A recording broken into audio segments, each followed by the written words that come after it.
Awesome. Oh, and here we have Miss Moloch. Let her in.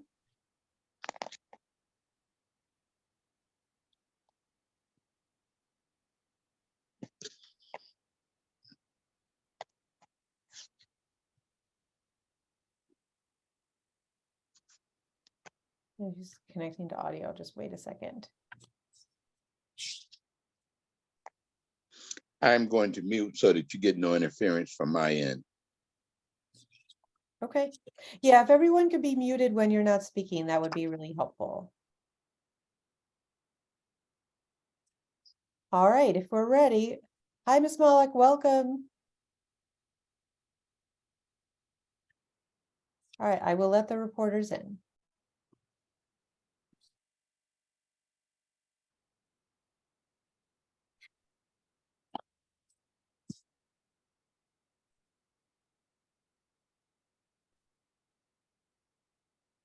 Welcome. We are about to begin. I have just authorized the media to record. If you'd like to record, let me know if it looks like it's working on your end. I see the record button. All right, Kate, great.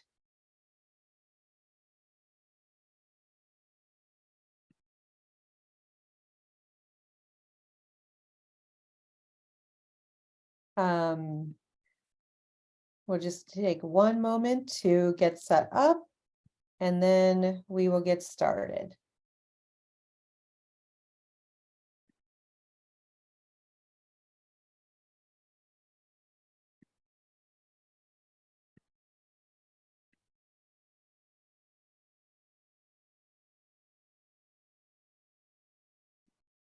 All right, welcome. My name is Meredith Curtis Good. I'm the Communications Director for the ACLU of Maryland. Today, as the town of Federalsburg is celebrating its bicentennial, we are holding this press conference to announce the filing of a motion for preliminary injunction. Black voters are challenging Federalsburg's at-large election system, which has shut Black residents out of office and maintained all-white government throughout the town's 200-year history. We're going to hear today from plaintiffs in that litigation, and we'll go through that, and then we will take questions at the end. And I'm going to put the names of the speakers in the chat so that you can use it for reference. First, we're going to begin with Dr. Willie Woods, who is president of the Caroline County NAACP. When you're ready, Dr. Woods.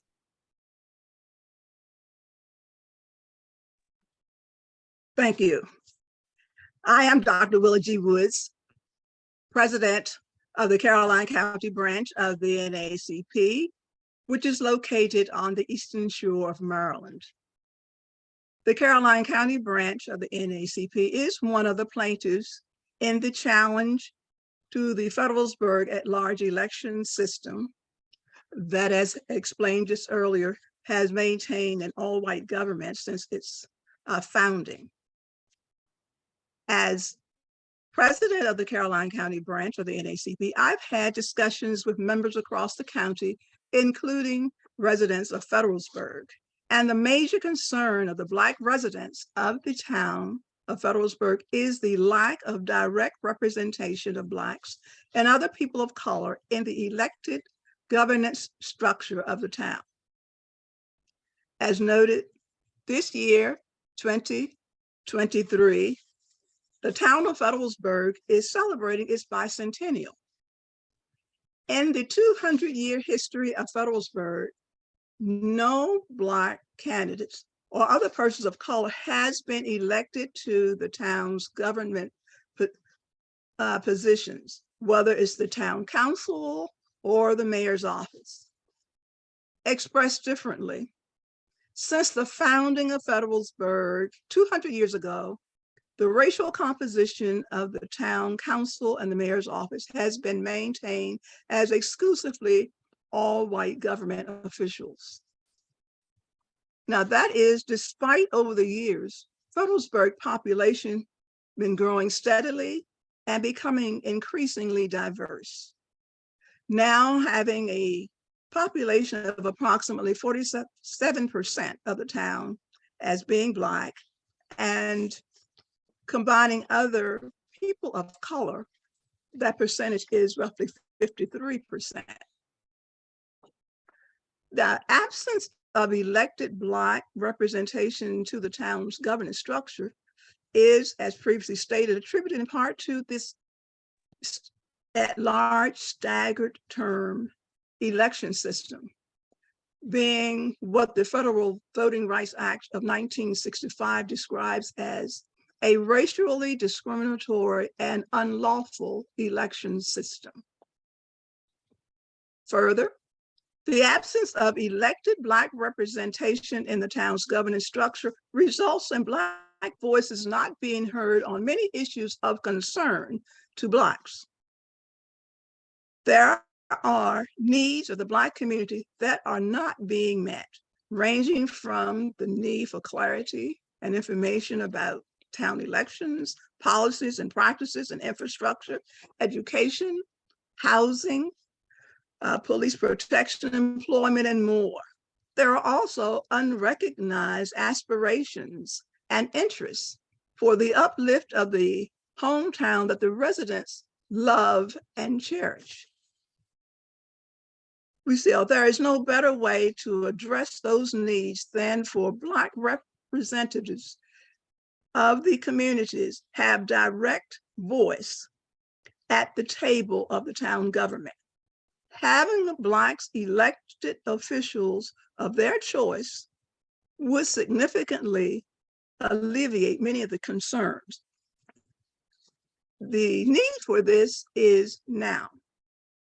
Black residents of Federalsburg need to have their serious concerns about fair representation in town elections addressed.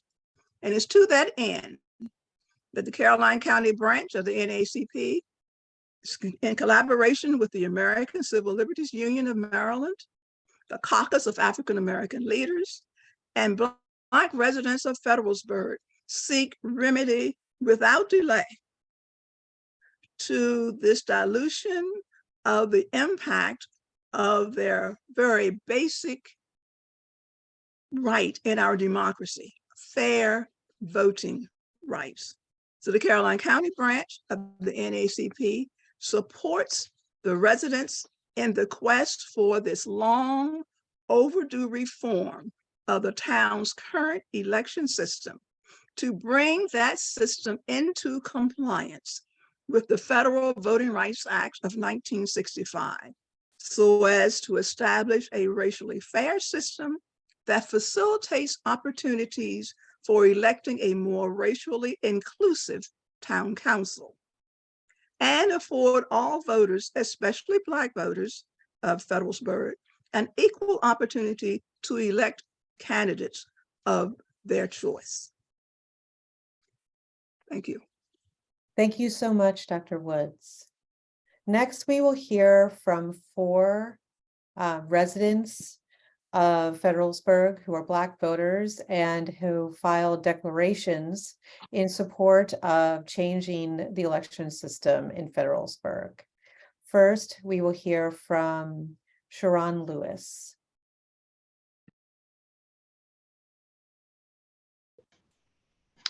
Good afternoon, everyone. My name is Sharon Lewis, and I have grown up in Caroline County most of my life. I've been a resident of Federalsburg since about 2008. And I'm speaking today as a parent because my children are my why. And raising children in an area, you want them to feel safe. You want them to feel that they are part of something greater. We have volunteered. We have been a part of religious activities here. We have supported many events here in the town of Federalsburg. And it is to my dismay that my children do not see themselves, I don't see myself represented in our town council. overall, we do not see ourselves represented in education, in the financial sector, and other sectors across this county. However, as I stated in my initial comment, now is the time. It's often said that you can't blame the pond for the condition that the fish are in. So we as the fish, or the citizens of Federalsburg, can't be blamed for not having representation in our own town council. It is because of the vices and the way that the election system is set up that we have not been allowed for the opportunity to come forward and to elect those who represent our sections and our views and our values. And at the end of the day, who look like us and have shared experiences that we do. My children have experienced racism and discrimination at a very young age. And at some point it did become indirect, but still discrimination nonetheless. And so we are asking, as registered voters, our elected officials to do what is right, to sacrifice their previous views and to sacrifice the Good Old Boys Network, and to come forward and do what is right and change this system so that we can have elected officials for the people, by the people in the town of Federalsburg. Thank you. Thank you so much, Ms. Lewis. Next, we will hear from LaWanda Johnson. Hello, again, my name is LaWanda Johnson. I've been a resident of Federalsburg, Maryland for a little over 20 years. I've raised 4 boys here, and I currently own an assisted living here in the town. I'd just like to remember a horror movie that I remember in my earlier years. I don't remember the name of it, but it said the most scariest part of it was that there is no one here like you. And I had forgot about that movie until I came to Federalsburg and tried to live and soar with my children. It was just very apparent whenever I would just go and try to achieve anything, whether it was to ensure that my children, to their growth and development, and that they would become acceptable members of society and educated members of society, or was it whether it was trying to start my business. I was met with resentment. I was met with resistance trying to do both. One particular story that I would like to bring to remembrance is with my 23-year-old. He's now 23, but at the time he was in elementary school. And he came home and he reported to me that a teacher had snatched him up by the collar so much that her rings were cutting his lip. And she said to him, "You're going to be just like your father." And so I went to the school and requested a meeting. Without letting them know why I was there, I requested a meeting with the principal, and I intentionally wanted the guidance counselor there because she was African American and was, just my comfort. So I had my son there as well.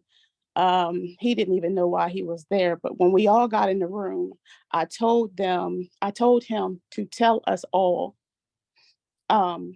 what his experience was. So after he reported what happened, the guidance counselor, who was African American, she stayed silent the whole time. The principal brought in the teacher and made my son uncomfortable while he repeated himself. And I became, frustrated. And I said, "I want you to handle this." I had to intervene. I said, "I want you to handle this as if my son had come to school and told you that I hit him." And so they immediately stopped the meeting. And the next thing I heard from anybody was an officer and a lady dressed in a suit, I'm assuming a caseworker. The officer came to my home and asked me to come downtown with him. And, at that time, I was just so taken aback and intimidated. I didn't know if I had a right not to go or what. I was confused about that, just the whole air of it. So I went downtown with him and her, and he asked me questions about how I felt about the principal at the school and whether she was a fair person and other questions that had nothing to do with the situation. And I say in about 15 minutes that was concluded, I was free to go. I went home, and days later, I got a letter saying that there was zero findings on the situation, that she was cleared of all accusations. And just the audacity of how can they get away with such intimidation? I swore I was just really back in the prime civil rights era, you know what I mean, with that situation, with that experience. And unfortunately, there's not enough time for me to go over everything, but it would just mean so much for someone to be in a position of power who is like me, because right now there is no one here like me, and that is apparent. Thank you. Thank you so much for sharing your story. Next, we will hear from Roberta Butler. Good evening to everyone. My name is Roberta Butler. I live in Federalsburg, Maryland, 317 Brooklyn Avenue. Ever since I was 18 years of age, I had an opportunity to vote to make a change in Federalsburg. My experience in Federalsburg go way back to where my grandparents, my parents, and my neighbors had the opportunity to live back Brooklyn Avenue, which was a one-way entrance in, until the town decided to make a two-way, which my grandparents, my parents, and my neighbors had to give up part of their land so they can make a two-way lane back Brooklyn Avenue. From this day, the roads is terrible. Terrible back Brooklyn, where I live. They hadn't maintained it or nothing. But as you come down the town of Federalsburg, where the mayor and council office and stuff is at, Third Street is just gold.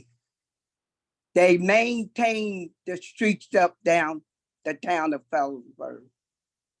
Like, I can go back many, many years where my parents, my grandparents, my neighbors hadn't received a penny, not even a penny from this day for putting that road in.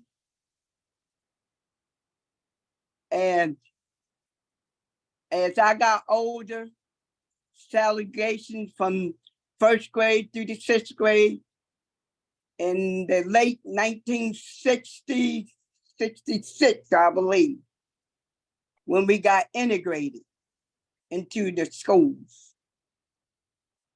That's where my trouble began. Not only from the children, even from the teachers, where racist names were called,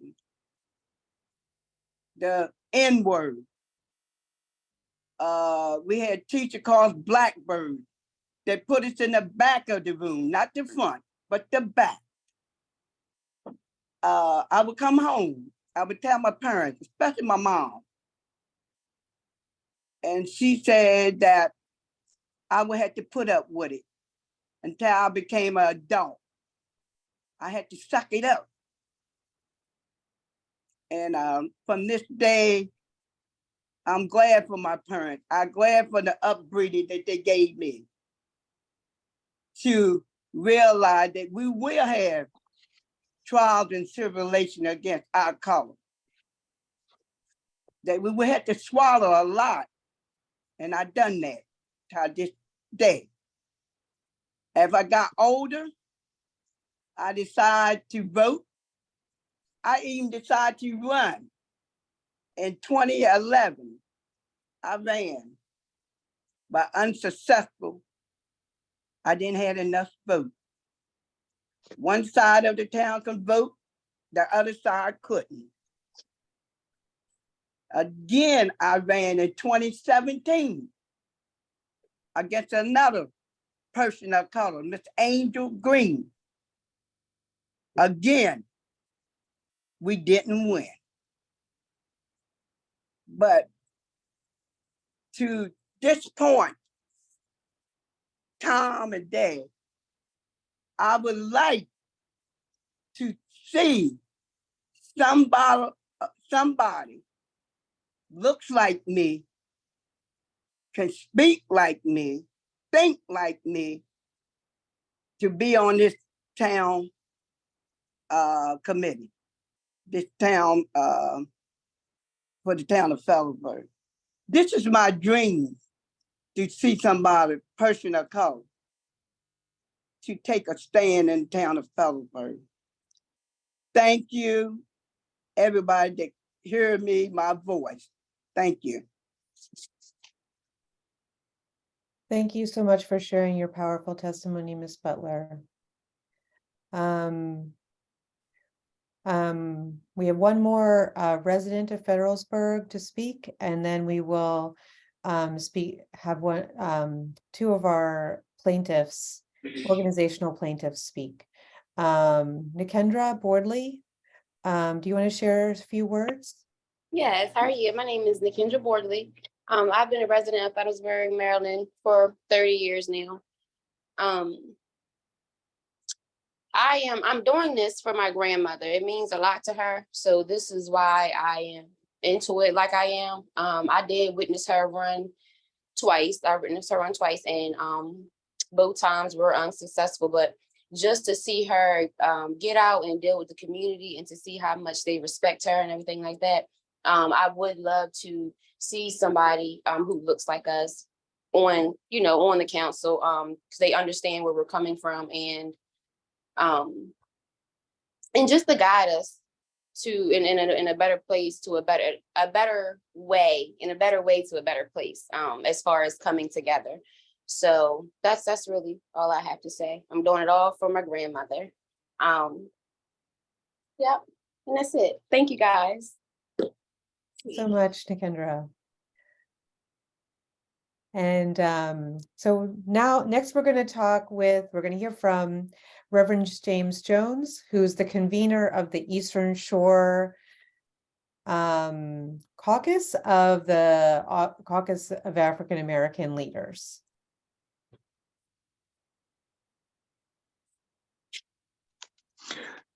Good afternoon to all. Again, I am Reverend James Jones. I am the convener of the Caucus of African American Leaders on Maryland's Eastern Shore that would entail all 9 counties from Cecil County down through Worcester counties. And I just want to share some things with you briefly this afternoon. We appreciate the testimonies from the residents of Greater Metropolitan Federalsburg, Maryland.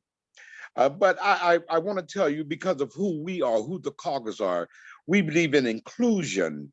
Inclusion is the act of including someone or something as part of a group, a list, or etc., or a person or a thing that is included in decision-making, in the rights to be people, in the rights to have a comfortable lifestyle.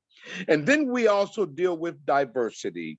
And diversity is having a range of people with various racial, ethnic, social, economic, cultural backgrounds, and various lifestyles and experiences of interest for their environment and their communities.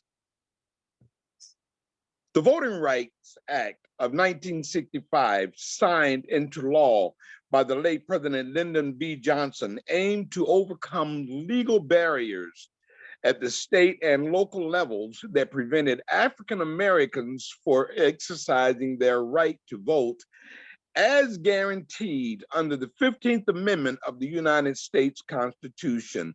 Again, since 1965, our then president banned the opportunity to keep Blacks quiet in every aspect. After 200 years of existence and celebrating their bicentennial anniversary, the town of Federalsburg, Maryland is still living, and I say it like this, in 1964, because that would be previous to the 1965 declaration, 1965 declaration. So I'm here not to create havoc, not to cause anybody discomfort, but to stand on the promises of a nation that proclaims being the greatest nation ever to exist. That there comes a time when we have to allow people to have their own representation. Far too long have we sat back idle and been dictated to or directed which way to go or how to go. It's time, ladies and gentlemen, for us to stand up for what we stand for. The Voting Rights Act is considered one of the most far-reaching pieces of civil rights legislation in our US history. The Caucus of African American Leaders on Maryland's Eastern Shore will stand with the town of Federalsburg, will stand with the National Association for the Advancement of Colored People, will stand for the community people, the residents of Federalsburg, until every request, every demand that we have made will be fulfilled or at least adhered to. It's time for change, people. 200 years is a long time. There's no more time of slavery that we live in, but we live in a free country that has more turmoil than it ever did because of racial injustices and social and economic holdbacks. Inclusion and diversity are what we stand for. Therefore, we stand with you, Federalsburg, to get the satisfaction that you so heartily deserve, that you will be able to make a difference in your communities. Thank you so much. On behalf of the Caucus of African American Leaders on Maryland's Eastern Shore, we appreciate your time. Thank you so much, Reverend Jones. And finally, we will hear from Carl O. Snowden, convener of the Caucus of African American Leaders statewide. And then we will take questions at the end. Thank you, Meredith. First of all, thank all the speakers. It's an eloquent testimony. 40 years ago, I came to Maryland's Eastern Shore with the late Chris Brown. 40 years ago, we looked at how we could bring Maryland's Eastern Shore in compliance with the Voting Rights Act. The fact of the matter is Federalsburg is on the wrong side of history. It's clear what will happen in this particular case. Federalsburg is operating on the principle that this country has long long argued cannot happen. And that principle is you cannot have taxation without representation. People of Fredericksburg deserve the opportunity to elect candidates of their choice. Fredericksburg is the last bastion on the Eastern Shore where voting rights are being denied to people. And what makes this particular case, even now, stark clear is the fact that just this month, the nation paused to celebrate the Voting Rights Act after 58 years. The president and others across the country went back to Selma for the sole purpose of reminding people of the price that was paid for this precious right, the right to elect the candidate of your choice. I am hoping that what will occur on Maryland's Eastern Shore is that Fredericksburg will look at this case very carefully and decide it's better to negotiate than to litigate. They will take into concerns the taxpayers of Fredericksburg. Fredericksburg is a small town. It can ill afford to get into a long, protracted legal battle. I've not met the mayor personally, nor members of the council there, but having been a former elected official in the city of Annapolis, I know the value of sitting down, negotiating, and working out differences. The reality is that Fredericksburg system will change. It's a question of how expensive they will make that change. And the last thing I'd like to be able to just comment on is the fact that the men and women who live in Fredericksburg, and particularly those of you who've spoken up, I'm just so proud of each and every one of you. I had the great pleasure years ago meeting Rosa Parks in 1984. And it's something that Rosa Parks said then that is applicable now. In 1984, when I first met the late Mrs. Rosa Parks, a reporter asked her a simple question. Why did you refuse to give up your seat in 1955 to a white man? And Mrs. Parks said, I did not refuse to give up my seat to a white man in 1955. What I refused to give up is my dignity. And that's what's going on in Fredericksburg. People who are refusing to give up their dignity. They understand the value of being able to elect candidates of their choice. I am convinced that they're on the right side of history. Fredericksburg is not. And in time, in a very, very short time, we'll look back at this period of time. And the question will be, not why did it take 200 years for Fredericksburg to do the right thing, but why was it possible for historic and systemic racism to last as long as it did? Thank you for this opportunity to participate and share in this press conference. Thank you so much, Mr. Snowden. And we have time for questions. Do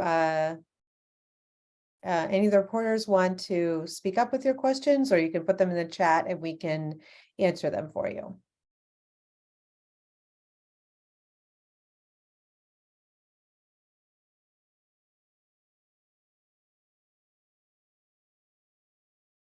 I had put a direct link in the chat to the legal filing materials in the case. We have there the motion for preliminary injunction that was filed. So you can see the specifics.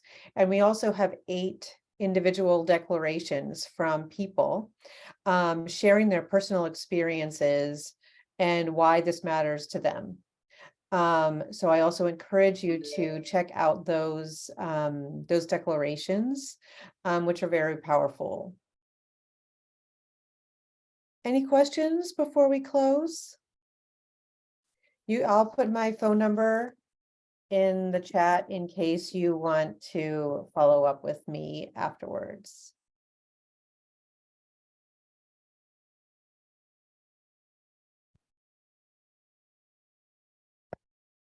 All right. Well, thank you so much, everyone, for sharing your thoughts and experiences and passion for this issue. Hopefully it'll be resolved soon. Thank you, everyone. All right. Take good care.